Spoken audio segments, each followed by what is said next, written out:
guys, welcome back to my channel. Today we are making a most interesting dish for which I have taken in a bowl of mayonnaise and a pizza pasta sauce. As per your taste, you can add Szechuan sauce too.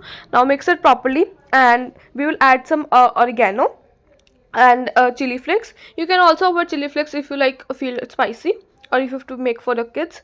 And after that we will mix it properly so that it add some diced paneer. Okay, we will add some diced paneer. Make sure that every paneer is coated down, and then we will take burger bread and we will spread this paneer batter on this, and then we will just take a pan, add a butter, and just we'll fry it. We'll roast it till it becomes crunchy, and we will add some mozzarella cheese for a marvelous taste. And now as you can see, my buns are ready. So now I'll just take it in a plate, and I'll add some oregano for garnishing and to have a good taste. So now I will cut it.